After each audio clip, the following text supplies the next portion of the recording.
पांड्यान को राज्य रे बीजेपी छानिया मोदी को मॉडल को विश्वास करंतिनी तमिल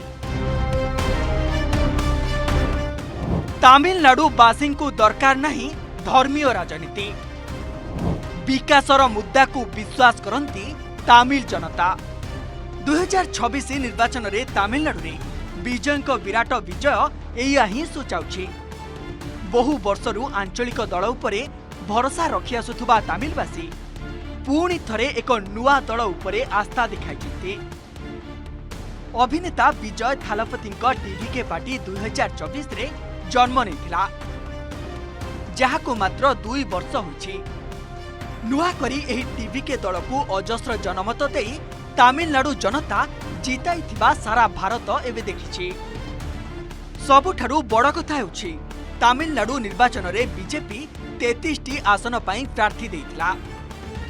सेति मध्यरु मात्र गोटिए सीट रे बीजेपी जितिछि, अर्थात सारा राज्य रे बीजेपी को मिलिछि गोटिए आसन। तेबे काहेकि बीजेपी को एपरी परिस्थितिर सामना करबाकू पड़िला आसंतु 5टी पॉइंट रे जानिबा। दलीय संगठन दुर्बल। तमिलनाडु रे दीर्घ समय धरी 2टी आंचलिक दल डीएमके और एआईएडीएमके सक्रिय राजनीति रे दबदबा रखि आसिछन्ति। सरकार भी गढ़िछन्ति, हेले बीजेपी रो सेठारे कोनोसी सुदृढ़ संगठन नहीं। भाषा और संस्कृति को गुरुत्व।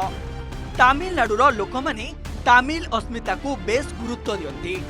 निज भाषा संस्कृति और स्थानीय परंपरा को खूब भल पाई जाबुड़ी धरी थांती एमाने। हेले बीजेपी रो राष्ट्रीय एजेंडा रे ए सबु किछि मिली न थाए। एआईएडीएमके सह मेंटरे फाट मिलित मोर्चार अभाव। पूर्वरु बीजेपी एआईएडीएमके सह मिसी निर्वाचन लड़ुथिला, किंतु एबे सेई मेंट नथिबारु भोट विभाजन होई जाइछि। सठिक नेतृत्वर अभाव। तमिलनाडु रे बीजेपी रो नेतृत्व दृढ़ नुहे। तमिलनाडु रे दलीय लोकप्रिय मुह कम थिबारु भोटर मानक विश्वास रखिबारे विराट समस्या हेउछि। विपक्ष मजबूत। तमिलनाडु रे बेस शक्तिशाली थिला डीएमके आउ डीएमके सह अन्य किछि दल मेंट करिथिबारु बीजेपी पाई चैलेंज होछि। एही परी आहुरी किछि कारण को नै बीजेपी तमिलनाडु रे शक्तिहीन। मोदी को कोनोसी मैजिक किंबा पावर सेठारे किछि भी काम देउ नाही। पूर्वरु डीएमके बीजेपी को चकमा देउथुबा बेले एबे टीवी के भी सबु किछि निज अख्तियार को नै सरकार गढ़िबा को जाउछि। बीजेपी सारा भारत रे शक्तिशाली दल होई छिड़ा होइथिबा बेले तमिलनाडु रे किंतु फूस होई जाइछि।